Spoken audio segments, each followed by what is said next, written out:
Okay guys, I'm back again. Again, the camera's not really working, but it's no matter because the owner of a new site that I'm currently on didn't want me to film any of it, so I thought I'd show you the stuff that I found just in 2 hours of hunting this morning. But she didn't want me to hunt because other people have been there and they've done it illegally, sadly, but I had to do a lot of persuasion to get it, but I did get there and I got out for 2 hours, as I said.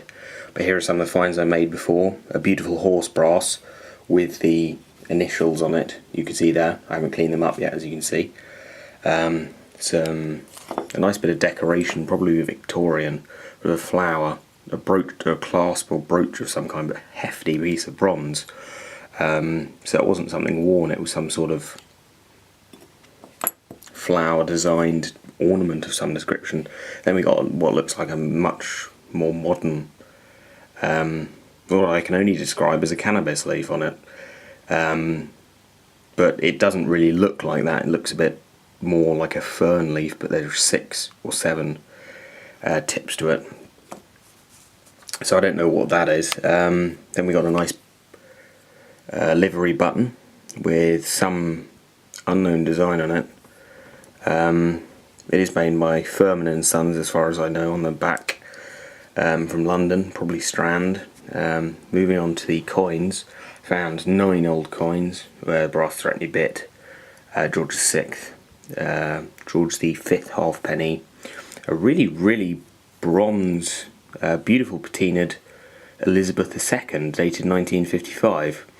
Now, you don't normally get coins, as I've said before, you do not normally get coins, later post-war coins like this, so it's very unusual to get them to patina in such a beautiful way. Sadly, there is a bit of edge chipping at the top, but it's remarkable to get it to patina in such a way as this, and it was found in the same hole as this very worn Victorian. So, as we know, Victorian coins, see how thin it is, circulated as far or as late as Elizabeth II, and here's an example of one. Haven't retrieved the date yet, but I'll get that washed up. Then we move on to 2 bronze pennies, 1920 George V and 1914, again in exceptional condition. That one there, 1914. Then we get our oldest coin from the site so far, George III, 1806, in very nice condition, slightly corroded, but it was found very near the horse brass. The horse brass will be early 19th century, no doubt. We had another brass threepenny bit, and to conclude, a plough struck, as you can see there, halfpenny, George V, and we got a bit of clad, 2 2p's and 4 pennies, all copper, and a cut penny. So it was a very successful hunt, but that was just in 2 hours, as I said. Hopefully I'll get back there a bit later, but I've got a bit of work to do first, but I'll get back there as soon as possible and I'll get a video up. Thanks for watching. As before I show the next hunt, I thought I would show them cleaned up. And here is that beautiful horse brass. It has the initials of whoever owned that horse at the time. I might be able to do some tracing, but it has it in beautiful font. EJ is the cipher, and CH are the initials, in beautifully carved into hefty bronze brass, horse brass. Then we have a very unusual livery button. I've never quite seen this design before. I didn't even know the orientation of how it should. The orientation. I don't know what that is actually. It might be an arm sticking out. I don't know. But then we move on to the odd medallion.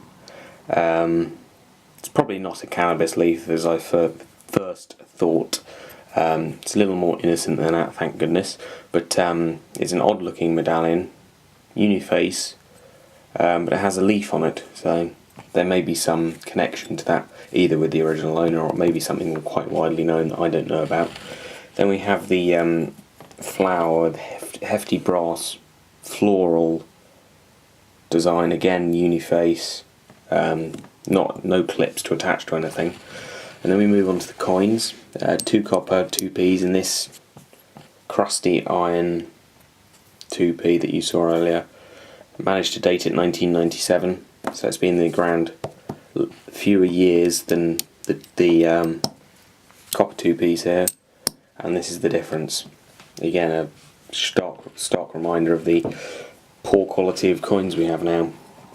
We also have all these beautiful brass and bronze coins. We have a 1940, which is quite a scarce date for a threepence. Beautiful 1940, perfect edges on a brass threepence. Beautiful 1917 halfpenny, perfect edges again. A very, very nice 1955 halfpenny. Again, sadly it has some edge problems, but very, very nice bronze, especially post-war. And in the same hole as it, with it, is an 1862 Queen Victoria, which you can now see. Moving on further down, we have two pennies, a 1920 George V and a 1914 George V, both in perfect condition with the edges. Fine condition, but a very nice coin. Very nice coins. An 1806 George III halfpenny, found very near that horse brass, as I said earlier. So it'll date from around that date. Then we have another brass threatening bit. This one dated slightly later, 1945. Again in very nice condition. In some of the original, the surface of the coin still remains. You can see there with the shining. And the final coin, which is the Plough Strike final old coin, is this very nice details on this, but as you see there, the old strike that took quite a huge chunk out of the coin. It's dated 1931, but it has a beautiful shine to it, as you can see there. Beautiful coin. And then we have four other copper pennies, and the same fate has been exacted on this penny as was exacted on this halfpenny. It's been cut in quite an odd way. We'll never be able to find out the exact date on it, but it will date between 1971 and 82. But you do find a few coins like that. But I thought I'd show them, and I'll see if I can get some more hunting updated. Well, guys, as promised, I did manage to get out for a short while after I did some work, and I got this beautiful, and I mean beautiful, George the Fifth penny. Look at the condition of that coin. Absolutely remarkable condition. The hairline on it is so sharp. Again, there is a slight problem with the edge here, you can see, but absolutely incredible coin. Very, very sharp indeed. There was a clump of corrosion on here, but luckily that's detached itself. But a beautiful bronze coin in absolutely superb condition, as you can see there. But I'll get some close-ups for each of these coins, so you'll see them a bit better. But here's the next hunt. Okay, guys, as promised, I was able to get another hunt in today at the Unrecordable site. But I took the liberty of washing up the clad, because we all know what clad looks like. But I did get £2 coins, spendable coins, 4 copper 2 pences, pre-1992, and 5 copper pennies, pre-1992 as well. Moving on to the old coinage, I got a very, very nice selection of old coinage this morning, and this is in a 2-hour hunt. The first thing I got 20 seconds into the hunt, turned the detector on, and walked over this beautiful 1921 bronze George V penny. Beautiful coin. Haven't washed it up yet, but you can already see that the patina is shining through beautifully on it. Then completed the row, came back, and very near that was this 1937 beautiful George VI. And as you can see, there is a bit of crust there, but you saw on the 1936 penny that I found yesterday, which will be earlier in this video obviously, the crust does come off, and it just looks like a darker patina. So it doesn't really damage it, but it's noticeable, but it doesn't bother me too much. But that's a beautiful 1937 George VI penny. And in a pocket spill next to this, in a hole about 20 centimetres from this, was a 1936 George V penny at the same depth. So we know these were dropped at around the same time. beautiful condition as well, and at the moment the early signs are that there is some slight edge corrosion, as you can see there, which cannot be avoided unfortunately, but beautiful bronze all the same. The final coin on this top row is this Elizabeth II brass dodecagonal threepenny piece with a portcullis on the reverse. It'll probably date from the 1950s or 60s, but I don't know yet because I haven't washed them up, but that will come up in a minute. Then we have this, it's another penny. You can't really tell what it is on the obverse. You might be able to just vaguely make out a bust facing right, but the reverse tells us all, because it gives the date of 1907, so we know it is Edward.